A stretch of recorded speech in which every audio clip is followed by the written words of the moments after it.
Notre texte ce soir est 1 Pierre chapitre 1 versets 1 et 2. Pierre, apôtre de Jésus-Christ, à ceux qui sont étrangers et dispersés dans le Pont, la Galatie, la Cappadoce, l'Asie et la Bithynie, et qui sont élus selon la prescience de Dieu le Père par la sanctification de l'Esprit, afin qu'ils deviennent obéissants et qu'ils participent à l'aspersion du sang de Jésus-Christ, que la grâce et la paix vous soient multipliées. Maintenant, cette salutation au début de la lettre de Pierre sert à souligner que ceux à qui il écrit sont choisis selon la prescience de Dieu le Père. Et donc, Pierre prend une plongée théologique de proportions extrêmement profondes dès le début de cette lettre. La leçon pour nous ce soir sera au sujet de l'élection ou le fait d'être choisi par Dieu. Le professeur biblique, doué et érudit, A.W. Pink, qui en passant est mort en 1952, a une fois commencé un sermon en disant ceci. « Je vais parler ce soir de l'une des doctrines les plus détestées de la Bible, à savoir celle de l'élection souveraine de Dieu. » Il avait raison. C'est une doctrine détestée. Il a ensuite écrit ces mots. Et je les trouve très perspicaces. L'élection souveraine de Dieu, c'est la vérité la plus détestable et injurieuse selon la majorité de ceux qui prétendent être des croyants. Qu'il soit clairement annoncé que le salut ne s'est pas produit par la volonté de l'homme, mais par la volonté de Dieu. Si ce n'était pas le cas, personne ne pourrait être sauvé.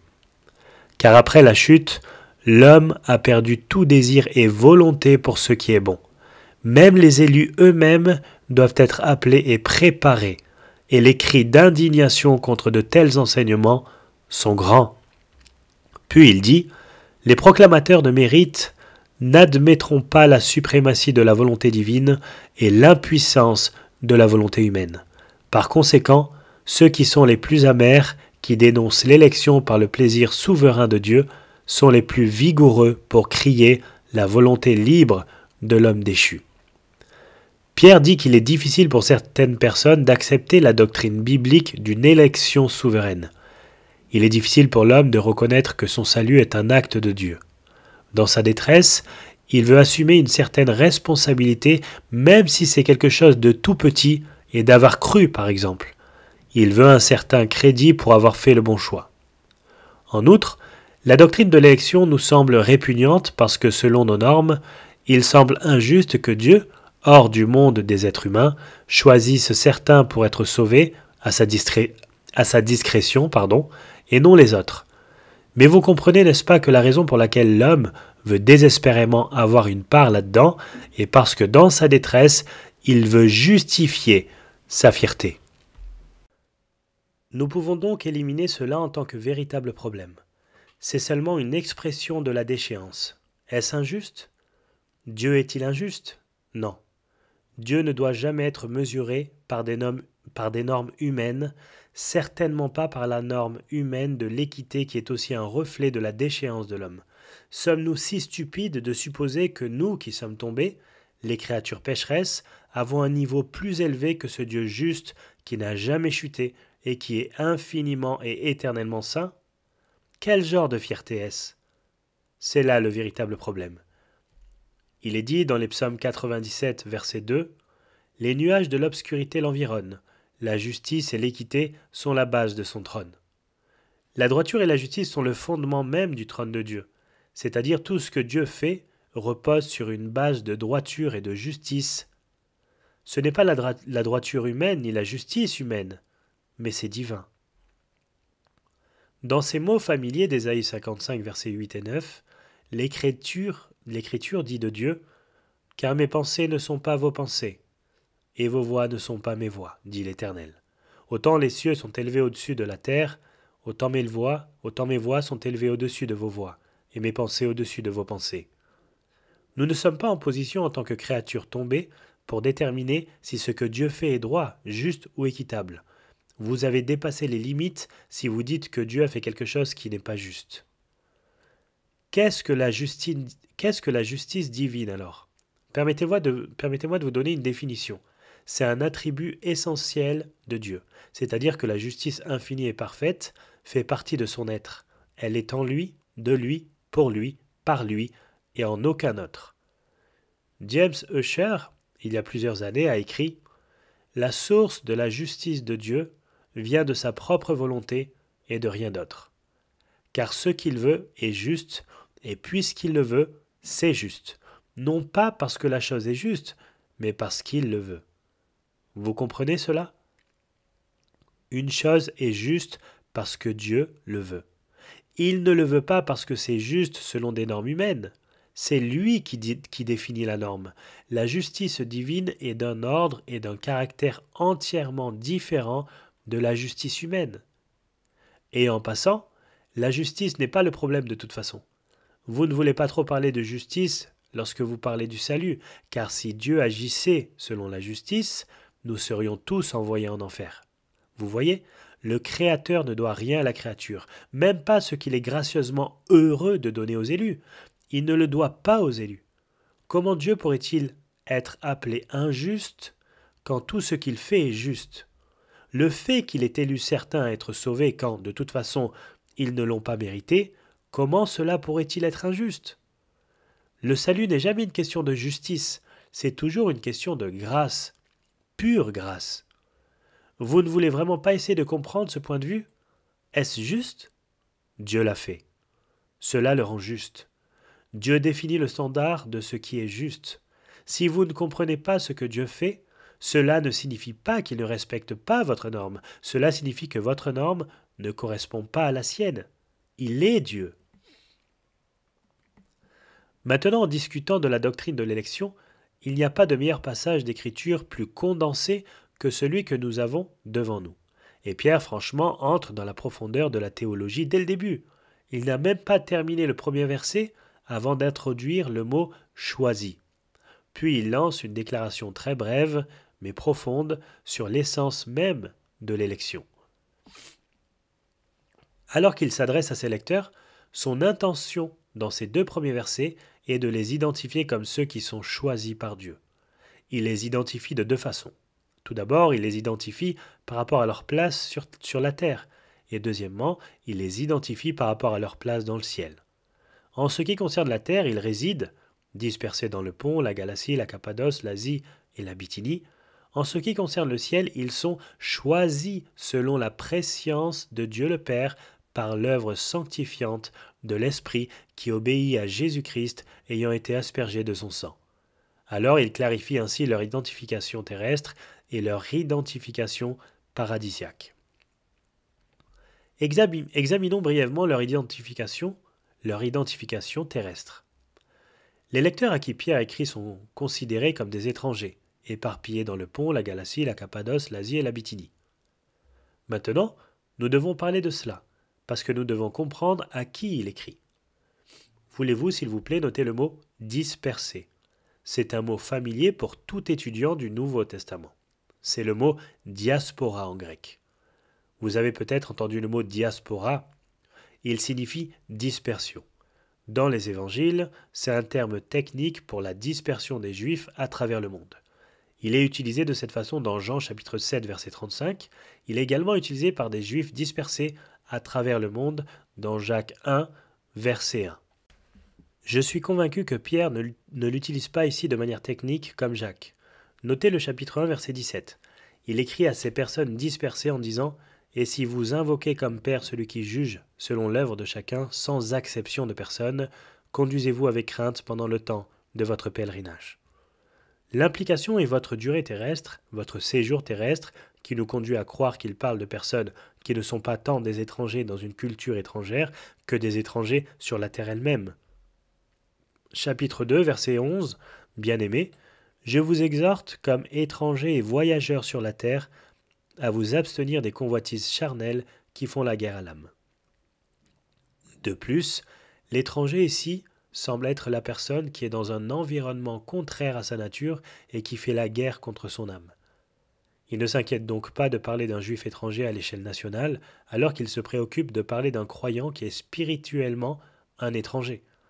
Un public beaucoup plus large qui incluait certainement quelques juifs messianiques ainsi que des païens. Les juifs étaient peut-être minoritaires.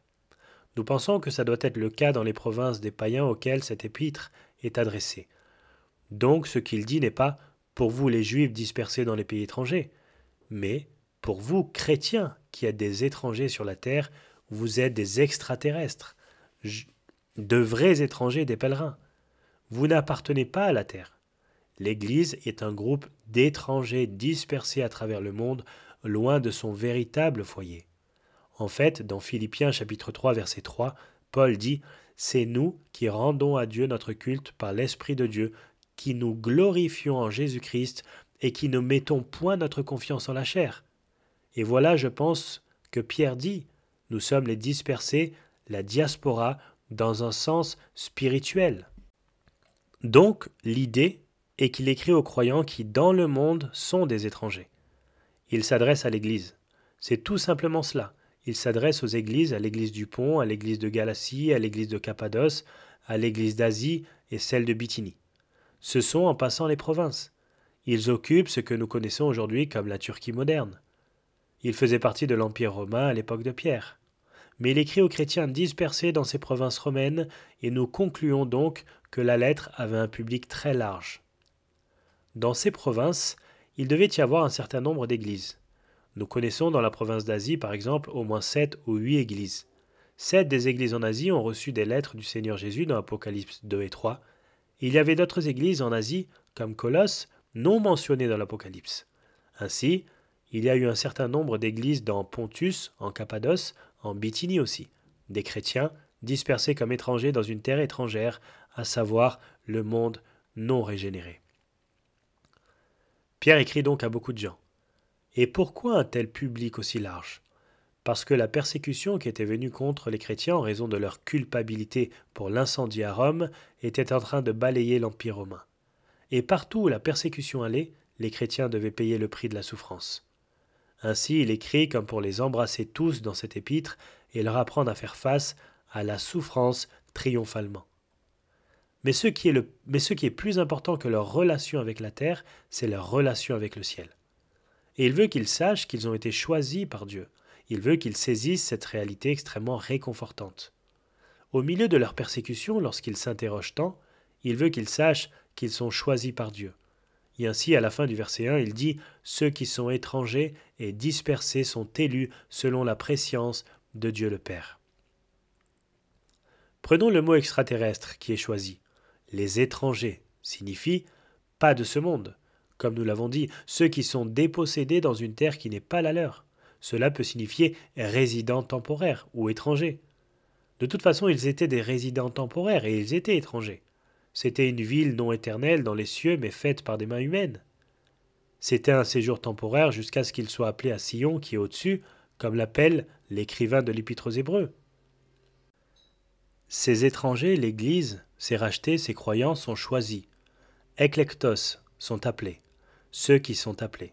C'est un adjectif verbal, cela signifie choisir ou sélectionner. En fait, vous pourriez même le traduire de cette façon, et ce serait beau. Les étrangers de choix, les étrangers sélectionnés. C'est un terme pour les chrétiens, c'est tout. Les élus, les sauvés ou les choisis. En passant, il s'agissait même d'un terme pour Israël pour les identifier autrefois.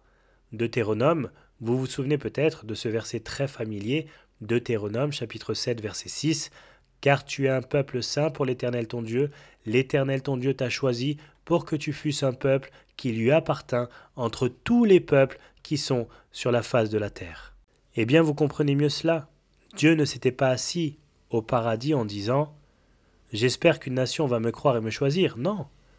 De toutes les personnes sur terre, je vous ai choisi, Israël, mon élu.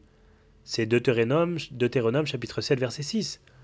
Deutéronome aussi 14, verset 2.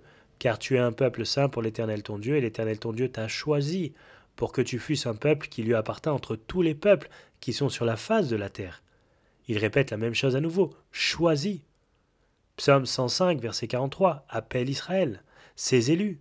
Psaume 135, verset 4 dit, car l'Éternel s'est choisi Jacob, Israël, pour qu'il lui appartint. Israël a été élu. Vous dites, eh bien, cela est-il vrai aussi de l'Église ? Dieu n'a pas changé son plan. Dieu n'a pas changé sa méthode. L'Ancien Testament a déclaré « Personne ne cherche Dieu. Il n'y a personne de juste, non pas une. » Dieu a choisi son peuple Israël par son propre choix. L'Église aussi, et nous sommes les élus. Permettez-moi de vous montrer cela. Dans Matthieu 24, verset 22, suivez simplement la pensée que nous sommes les élus, verset 22. Et si ces jours n'étaient abrégés, c'est l'époque de la tribulation, personne ne serait sauvé, mais à cause des élus, ces jours seront abrégés. Écoutez ceci. Si quelqu'un vous dit alors le Christ est ici ou il est là, ne le croyez pas, verset 24. Car il s'élèvera de faux Christ et de faux prophètes, ils feront de grands prodiges et des miracles au point de séduire, s'il était possible, même les élus. C'est un terme pour les croyants, pour les chrétiens, verset 31. Il enverra ses anges avec la trompette retentissante, et ils rassembleront ses élus des 4 vents, depuis une extrémité des cieux jusqu'à l'autre. Dans l'évangile de Luc, chapitre 18, verset 7, il est dit « Et Dieu ne fera-t-il pas justice à ses élus, qui crient à lui jour et nuit, et tardera-t-il à leur égard ?» Nous arrivons à Romains, la grande épître de Paul, ce merveilleux Romains 8, 33. Qui accusera les élus de Dieu? C'est Dieu qui justifie. Nous sommes élus. Colossiens chapitre 3 verset 12. Ainsi donc, comme des élus de Dieu, saints et bien-aimés, revêtez-vous d'entrailles de miséricorde, de bonté, d'humilité, de douceur, de patience, et ainsi de suite. Vous avez été choisis par Dieu pour être saints et bien-aimés. Il a choisi de mettre son amour en vous et en moi sans aucun acte de notre part, mais c'était strictement son propre choix. Les élus de Dieu, c'est ce que nous sommes. 2 Timothée chapitre 2 verset 10, Paul dit « C'est pourquoi je supporte tout à cause des élus, afin qu'eux aussi obtiennent le salut qui est en Jésus-Christ avec la gloire éternelle. » Je fais mon ministère évangélique pour porter l'évangile aux élus. Dans Tite, quand Paul écrit cette lettre, il ne pouvait pas mieux le dire. Paul, esclave de Dieu et apôtre de Jésus-Christ, pour la foi de ceux choisis de Dieu. De Jean, cette petite épître décrit l'Église comme la dame choisie, la femme élue. De Jean chapitre 1 verset 2. Jean 13 dit « Les enfants de ta sœur l'élue te saluent ». 2 églises, toutes les deux élues. Donc, voyez-vous, lorsque Pierre dit « J'écris aux élus de Dieu » ou aux choisis, il veut dire aux croyants. Maintenant, saisissez ceci. Le terme élu ou choisi est synonyme de chrétien, de sauvé, de né de nouveau. Et la riche réalité de ce terme nous rappelle que nous sommes choisis par Dieu. Il a fait le choix, pas nous. Et je pense que ce que Pierre dit est tellement merveilleux. Ce qu'il dit à ces chrétiens persécutés est « vous n'êtes pas le choix du monde, vous êtes le choix de Dieu. » Pouvez-vous saisir ceci? C'est tellement réconfortant. C'est une réalité riche. Et écoutez, c'était destiné à être un encouragement pour les croyants persécutés. Maintenant, en regardant un peu plus attentivement, je vais vous donner une petite liste des éléments d'élection. Voyons jusqu'où nous arriverons. Premièrement, la nature de notre élection. Et nous l'adopterons simplement phrase par phrase. C'est tellement riche. La nature de notre élection. Le verset 1, qui sont choisis? Qui sont choisis? Chapitre 2, verset 9, notez-le. Pierre dit, vous êtes une race élue, un sacerdoce royal, une nation sainte, un peuple acquis. Vous êtes une race choisie. Bien-aimés, pouvez-vous saisir cette réalité? Vous êtes un chrétien parce que vous avez été choisi par Dieu. C'est ce que dit la Bible. Ce sont ces élus qui sont sauvés. Le terme, comme je l'ai dit, signifie sélectionner, choisir, appeler d'eux. Pierre dit simplement que les chrétiens sont des gens que Dieu a choisis pour lui appartenir. C'est la nature de l'élection. Donc, la nature de l'élection, c'est que Dieu a choisi un peuple pour lui appartenir et nous sommes ce peuple. Dieu choisit les gens hors du monde pour lui appartenir. Dans Actes chapitre 15 verset 14, je pense que c'est le bon verset, nous lisons cela. Siméon, ou Pierre, a raconté comment, c'est au conseil de Jérusalem, comment Dieu s'était d'abord préoccupé de prendre parmi les païens un peuple pour son nom. Le plan de Dieu est de sortir un peuple, de choisir un peuple. Maintenant, quelque chose à l'intérieur de vous résiste à cela, n'est-ce pas? Vous dites, maintenant, attendez une minute. Vous voulez dire que nous sommes juste choisis? Et vous vous battez contre cela. Votre nature pécheresse combat cela parce que vous aimeriez penser qu'une partie dépend de vous. C'est la fierté. Nous aimerions aussi réfléchir. Eh bien, cela ne semble pas juste. C'est la fierté qui dit. Dieu, je vais régler mes comptes quand je serai au paradis. Vous ne comprenez pas ce qu'est la justice. Vous devez vous rabattre sur la foi, mon ami. Vous devez vous rabattre sur la foi. Qu'enseigne la Bible? Est-ce que la Bible enseigne que nous sommes choisis par Dieu ou pas? Écoutons une petite leçon biblique, d'accord? Prenez votre Bible, ouvrez-la à Matthieu chapitre 20 et préparez-vous, nous allons avancer. Vous devez comprendre cela. Vous avez une parabole ici. Car le royaume des cieux est semblable à un maître de maison qui sortit dès le matin afin de louer des ouvriers pour sa vigne. Il convint avec eux d'un denier par jour, et il les envoya à sa vigne. Il sortit vers la 3e heure, et il en vit d'autres qui étaient sur la place sans rien faire. Il leur dit, « Allez aussi à ma vigne, et je vous donnerai ce qui sera raisonnable. » Et ils y allèrent. Il les a embauchés, il les a sélectionnés. Tout au long de la parabole, il a choisi ce qu'il voulait, et il les a récompensés avec la vie éternelle. C'est l'essence de la parabole, très simple. Il les a sélectionnés. Il les a appelés à son service. Il les a envoyés pour servir. Il les a récompensés équitablement, fidèlement, généreusement. C'est une image de l'élection. Jean 15, vous souvenez-vous de ce verset? Jésus l'a dit à ses disciples, « Ce n'est pas vous qui m'avez quoi? Choisi, mais moi je vous ai choisi et je vous ai établi afin que vous alliez et que vous portiez du fruit et que votre fruit demeure, afin que ce que vous demanderez au Père en mon nom, il vous le donne. Tu ne m'as pas choisi, c'est moi qui t'ai choisi. » Vous dites, attendez une minute, je t'ai choisi aussi. Non, tu ne m'as pas choisi, je t'ai choisi.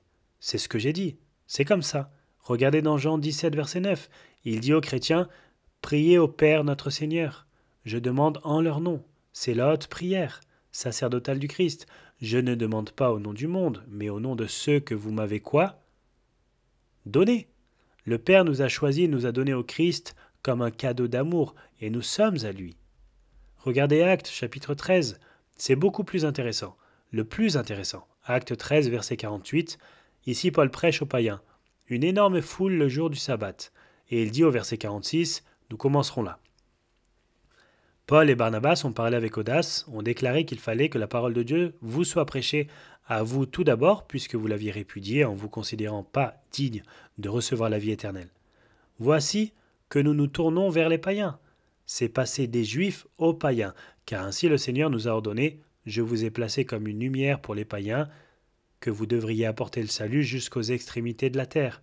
Et quand les païens ont entendu cela, c'est-à-dire le message de l'Évangile, ils commencèrent à se réjouir et à glorifier la parole du Seigneur, et tous ceux qui avaient été nommés pour la vie éternelle crurent.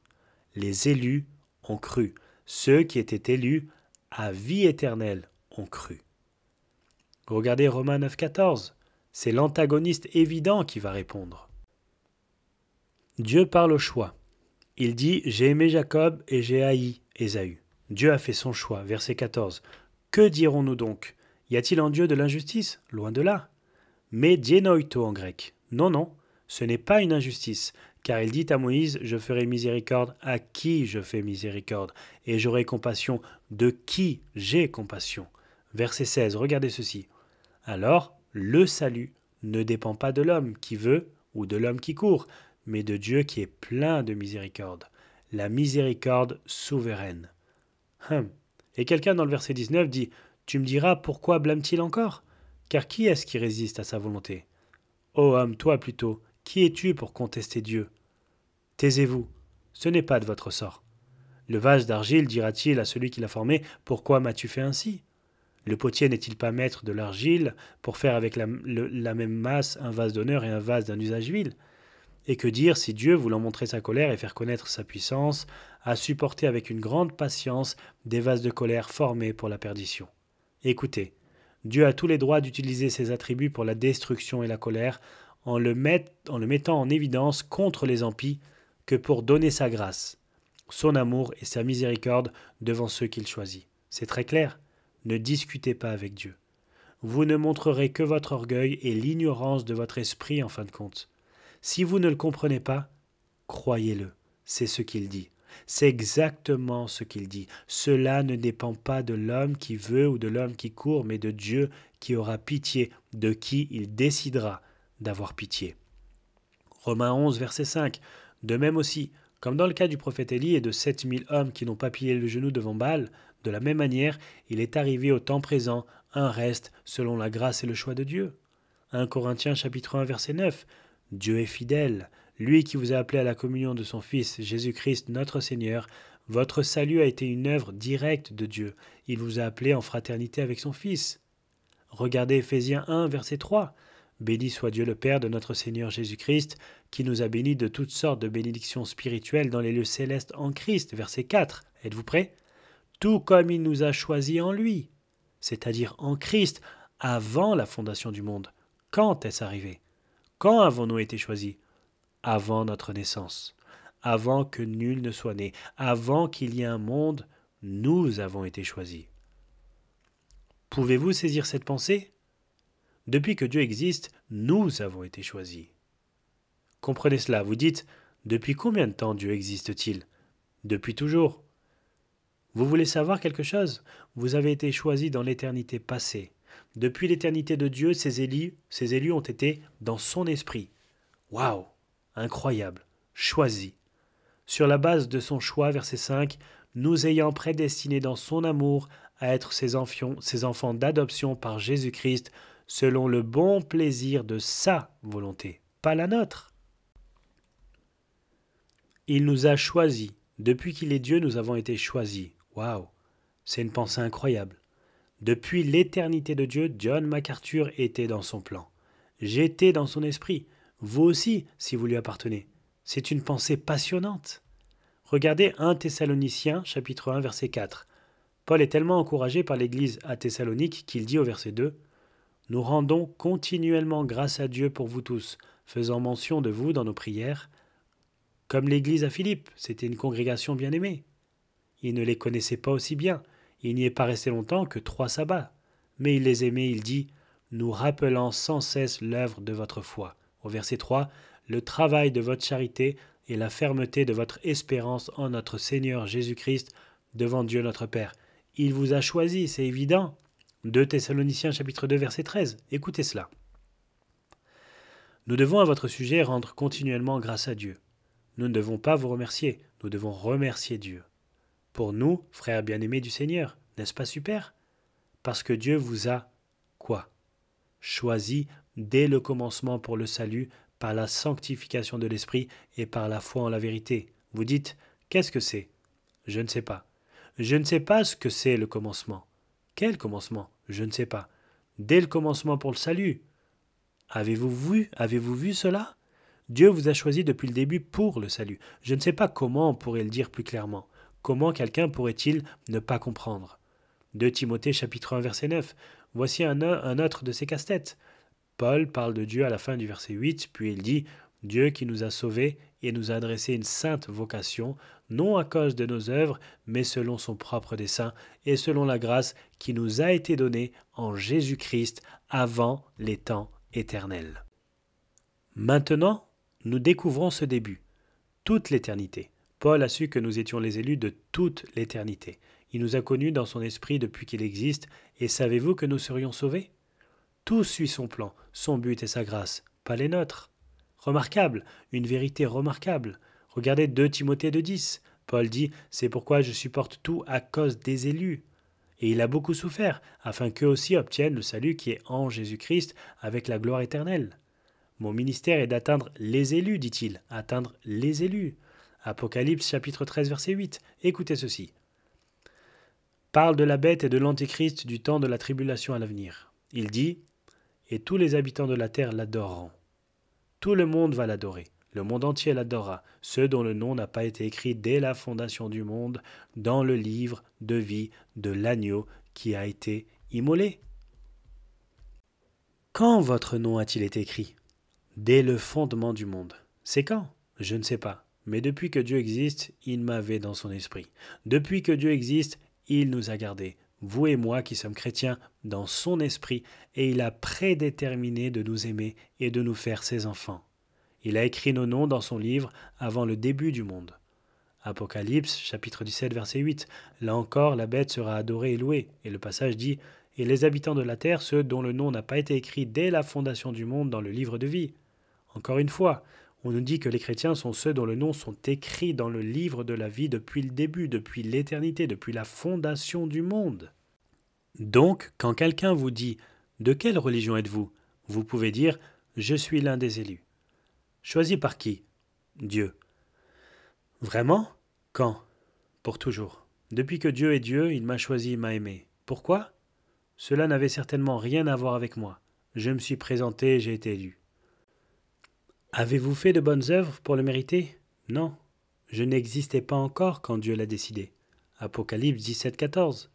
Ils combattront contre l'agneau, c'est-à-dire l'hôte de l'Antéchrist, et l'agneau les vaincra, parce qu'il est le Seigneur des seigneurs et le Roi des rois. Et ceux qui sont avec lui sont appelés quoi?